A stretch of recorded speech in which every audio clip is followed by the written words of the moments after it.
ಅದಕ್ಕೆ ನಾವೆಲ್ಲ ಕೂತಿರೋರು, ಇಲ್ಲಿ ಕಾನೂನು ಮಾಡೋರು ನಾವೆಲ್ಲ ಅದನ್ನ ಯೋಚನೆ ಮಾಡ್ಲಿ ಅಂತಾನೆ ನಮ್ಮನ್ನ ಇಲ್ಲಿ ಕೂತಿರ್ಸಿರೋದು. ನಾವೇ ದಡ್ರ ತರ ನಾವು ಮಾಡ್ಬಿಟ್ರೆ ಹಿಂಗೆಲ್ಲ ತೊಗಲಕ್ ದರ್ಬಾರ್ ಮಾಡಿದ್ರೆ ಆಮೇಲೆ ಅದೇ ತೊಗಲಕ್ ಯಾವನ್ ಮಾಡ್ದಲ್ಲ, ಡೆಲ್ಲಿಯಿಂದ ಆಗ್ರಾಯಿಂದ ಡೆಲ್ಲಿ, ಆ ಕತೆ ಆಗ್ತೈತೆ ನಮ್ದು ಕತೆ. ಯಾರೋ ತೊಗಲಕ್ ಹಂಗೆ. ಇದು ವಿಶ್ವನಾಥ್ ಹೇಳಿದ್ಕೆ ನನಗೆ ಜ್ಞಾಪಕ ಬಂದಿರಲಿಲ್ಲ. ಅದಕ್ಕೆ 100% ಇದೆಲ್ಲ ಆಗ್ತೈತೆ. ಅತಿರೇಕಕ್ಕೆ ಹೋಗ್ತಾರೆ. ಅದ್ರ ಬಗ್ಗೆ ಎಚ್ಚರಿಕೆ ಇರಬೇಕು. ಇವತ್ತು ಇಡೀ ರಾಜ್ಯಕ್ಕೆ ಒಬ್ಬ ಮುಖ್ಯಮಂತ್ರಿಗಳು ಇಡೀ ರಾಜ್ಯವನ್ನು ನಡೆಸ್ತಾ ಇಲ್ವಾ? ಏನವ್ರು ಅಸಮರ್ಥರ? ಆ ಥರ ಒಂದು ಬೆಂಗಳೂರನ್ನು ನಡೆಸೋದು ದೊಡ್ಡ ಸಮಸ್ಯೆ ಏನಲ್ಲ. ಇದು ಬಹಳ ದೊಡ್ಡ ಇದಾಗ್ತದೆ ಅಧ್ಯಕ್ಷರೇ. ಈಗ ಸ್ಕೀಮ್ಗಳು ಮಾಡ್ತಾರೆ ಅನ್ಕೊಡ್ರಿ. ಈ ಉದಾಹರಣೆ ನಮ್ಮ ರಾಜ್ಯ ಸರ್ಕಾರದಲ್ಲಿ ಗ್ಯಾರಂಟಿ ತಂದಿದ್ದೀರಿ, ಇನ್ನೊಂದು ರಾಜ್ಯದಲ್ಲಿ ತಂದಿಲ್ಲ. ಇಲ್ಲೇನಾಗ್ತದೆ, ನಾಳೆ ಗೆದ್ದಂಥ ಮೇಯರ್ಗಳು ಅವರ ವ್ಯಾಪ್ತಿಯಲ್ಲಿ ಏನು ಮಾಡ್ತಾರೆ, ಯಾವುದೋ ಒಂದು ಫ್ರೀ ಸ್ಕೀಮ್ ಮಾಡ್ತಾರೆ.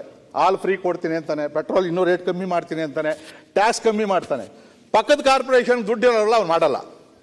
ಏನಾಗ್ತದೆ, ಅವಾಗ ಸರ್ಕಾರ ಗ್ರೇಟರ್ ಬೆಂಗಳೂರು ಅಧ್ಯಕ್ಷರಾಗಿ ಕುಂತಿರ್ತೀವಲ್ಲ, ಅವ್ರು ಏನು ಮಾಡ್ತಾರೆ, ಹೆಂಗ್ಸರ್ ಮಾಡ್ತೀರಿ, ನೀನು ಕೊಡಬೇಡ ನೀನು ಸ್ಕೀಮು ಅಂತ ಹೇಳೋಕ್ಕಾಗ್ತದೆ. ಅವ್ನು ಹೇಳ್ತಾರೆ ನಾನು ಮೇಯರು. ಒಂದೇ ನಿಮಿಷ ಅಲ್ಲ, ಇದು valid point, very good point.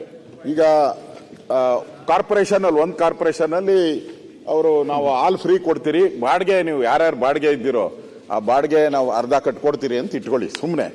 ಇನ್ನೊಂದು ಕಾರ್ಪೊರೇಷನ್ ಅಲ್ಲಿ ನಾವು ಮಾಡಲ್ಲ ಅಂತ ಇಟ್ಕೊಳ್ಳಿ, ಅಲ್ಲಿರೋ ಬಾಡಿಗೆ ಮನೆಯವರೆಲ್ಲ ಇಲ್ಗೋಡ್ ಬಂದ್ಬಿಡ್ತಾರೆ ಮೇಲೆ ಅಲ್ವಾ? ಹೌದು, ಇಲ್ಲಿ ಎಲ್ಲ ಫ್ರೀ ಸಿಗ್ತೈತಲ್ಲ. ಎಲ್ಲ ಬೇರೆ ರಾಜ್ಯಗಳಿಂದ ಬರಕ್ ಆಗದೆ ಇರ್ಬೋದು, ಇಲ್ಲಿ ಪಕ್ಕನೇ ಅಲ್ವಾ? ಒಂದು ರೋಡ್ ಎಗರಿದ್ರೆ ಇನ್ನೊಂದು ಕಾನ್ಸ್ಟಿಟ್ಯೂನ್ಸಿ, ಒಂದು ರೋಡ್ ಎಗರಿದ್ರೆ ಇನ್ನೊಂದು ಕಾರ್ಪೊರೇಷನ್. ಅವಾಗ ಈ ಎಲ್ಲ ಇಲ್ಲೋಡ ಬಂದ್ಬಿಟ್ರೆ ಕತೆ ಏನು? ಆ ಕಾರ್ಪೊರೇಷನ್ ಕತೆ ಏನು? ಈಗೆಲ್ಲ ಅಲ್ಲ ಅಲ್ಲ ಆಲೋಚನೆ ಮಾಡಿದ್ರೆ ಏನು ಕೂಡ ಆಗ್ಲಿಕ್ಕೆ ಇಲ್ಲ. ಇಂಥದ ಆಲೋಚನೆ ಯೋಚನೆ ಮಾಡಬೇಕು. ಅದಕ್ಕೆ ಪ್ಲಾನಿಂಗ್ ಕಮಿಷನ್ ಇರೋದು. ಅದಕ್ಕೆ ನಾವೆಲ್ಲ ಕೂತಿರೋರು, ಇಲ್ಲಿ ಕಾನೂನು ಮಾಡೋರು ನಾವೆಲ್ಲ ಅದನ್ನ ಯೋಚನೆ ಮಾಡ್ಲಿ ಅಂತಾನೆ ನಮ್ಮನ್ನ ಇಲ್ಲಿ ಕೂತಿರ್ಸಿರೋದು. ನಾವೇ ದಡ್ರ ತರ ನಾವು ಮಾಡ್ಬಿಟ್ರೆ ಹಿಂಗೆಲ್ಲ ತೊಗಲಕ್ ದರ್ಬಾರ್ ಮಾಡಿದ್ರೆ ಆಮೇಲೆ ಅದೇ ತೊಗಲಕ್ ಯಾವನ್ ಮಾಡ್ದಲ್ಲ, ಡೆಲ್ಲಿಯಿಂದ ಆಗ್ರಾಯಿಂದ ಡೆಲ್ಲಿ, ಆ ಕತೆ ಆಗ್ತೈತೆ ನಮ್ದು ಕತೆ. ಯಾರೋ ತೊಗಲಕ್ ಹಂಗೆ. ಇದು ವಿಶ್ವನಾಥ್ ಹೇಳಿದ್ಕೆ ನನಗೆ ಜ್ಞಾಪಕ ಬಂದಿರಲಿಲ್ಲ. ಅದಕ್ಕೆ 100% ಇದೆಲ್ಲ ಆಗ್ತೈತೆ. ಅತಿರೇಕಕ್ಕೆ ಹೋಗ್ತಾರೆ. ಅದ್ರ ಬಗ್ಗೆ ಎಚ್ಚರಿಕೆ ಇರಬೇಕು. ಈಗ ನಮ್ಮ ವಿಶ್ವನಾಥ್ ವೈಫು ಜಿಲ್ಲಾ ಪಂಚಾಯತಿ ಮೆಂಬರ್ ಅಲ್ವಾ? ನಾನು ಮೆಂಬರ್ ಆಗಿದ್ದೆ. ನೀನು ಮೆಂಬರ್ ಆಗಿ. ನಾನು ಜಿಲ್ಲಾ ಪಂಚಾಯತಿ ಪರಿಷತ್ ಮೆಂಬರ್. ನಾನು ಆಗ 8 ಅಸೆಂಬ್ಲಿ ಕ್ಷೇತ್ರ ಇತ್ತು. ಹಿಂದೆ ಇಡೀ ಜಿಲ್ಲೆ ಇತ್ತು. ನಾವೆಲ್ಲ ಬೆಂಗಳೂರು ಜಿಲ್ಲೆಯವರು. ಕನಕಪುರ ತಾಲೂಕು, ರಾಮನಗರ, ಚನ್ನಪಟ್ಟಣ, ಮಾಗಡಿ, ನಮ್ದೆಲ್ಲ ಕಂಪ್ಲೀಟ್ ಹೊಸಕೋಟೆ, ನಾವೆಲ್ಲ ಮೆಂಬರು. ಸೊ ಅದೇನಾಯಿತು, ಬೆಂಗಳೂರು ಗ್ರಾಮಾಂತರ ಆಯಿತು. ಇನ್ನೊಂದು ಕಡೆ ಏನಾಯಿತು, ಬೆಂಗಳೂರು ನಗರ ಜಿಲ್ಲೆ ಆಯಿತು. ಇನ್ನೊಂದು ಕಡೆ ಏನಾಯಿತು, ರಾಮನಗರ ಜಿಲ್ಲೆ ಆಯಿತು. ಯಾಕೆ ಬೆಂಗಳೂರನ್ನ ಭಾಗ ಮಾಡೋ ಪರಿಸ್ಥಿತಿ ಇತ್ತು? ಇಡ್ಬೋದಾಯ್ತಲ್ಲ. 73rd 74th ಅಮೆಂಡ್ಮೆಂಟು ಹಾಗೂ ಬಂತು. ನಾವೆಲ್ಲ ಜಿಲ್ಲಾ ಪಂಚಾಯತಿ ಮೆಂಬರ್ಸ್ ಇದ್ದವು. ಇಡೀ ಬೆಂಗಳೂರು ಜಿಲ್ಲೆನೇ ಒಂದು ಜಿಲ್ಲಾ ಪಂಚಾಯತಿ ನಡೆಸ್ಬೋದಾಯ್ತಲ್ಲ.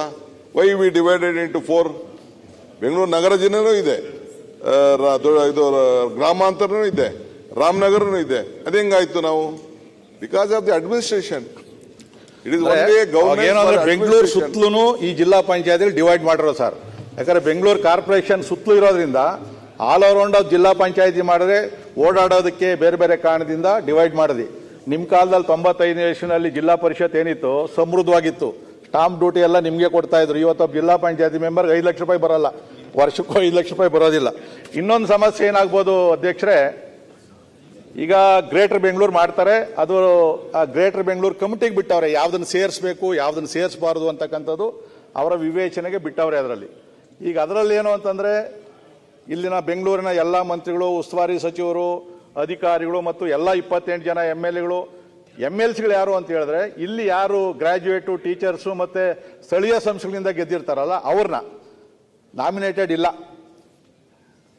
ನಾಮಿನೇಟೆಡ್ ಬರೋದಿಲ್ಲ ಇದರಲ್ಲಿ. ಅವಲೇ ಡಾಕ್ಟರ್ ಹೇಳಿದ್ರು, ಅದು ಕ್ಲಾರಿಫಿಕೇಶನ್. ಈಗ ಭಾರತ ಸರ್ಕಾರ ಮತ್ತೆ ಡಿಲಿಮಿಟೇಷನ್ ಈಗ ಮಾಡ್ತಾರೆ. ನಮ್ಮ ಕಾರ್ಯಕ್ರಮಗಳನ್ನ ನೀವು ನೋಡ್ತಾ ಇದ್ರೆ ನಮ್ಮ ಚಾನೆಲ್ ಅನ್ನ ಸಬ್ಸ್ಕ್ರೈಬ್ ಮಾಡಿ, ಪಕ್ಕದ ಬೆಲ್ ಐಕಾನ್ ಒತ್ತಿ ನಮ್ಮನ್ನ ಬೆಂಬಲಿಸಿ.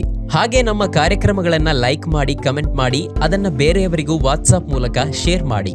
ನೀವು ಹೀಗೆ ಮಾಡಿದಾಗ ನಮ್ಮ ಚಾನೆಲ್ ಇನ್ನಷ್ಟು ಮತ್ತಷ್ಟು ಜನರಿಗೆ ತಲುಪಲು ನೀವು ನಮ್ಮೊಂದಿಗೆ ಸಹಕರಿಸಿದ ಹಾಗಾಗುತ್ತೆ. ಇದು ನೀವು ಯಾವುದೇ ಖರ್ಚಿಲ್ಲದೆ ಕೆಲವೇ ಸೆಕೆಂಡುಗಳಲ್ಲಿ ನೀಡಬಹುದಾದ ಸಹಕಾರ. ಧನ್ಯವಾದಗಳು.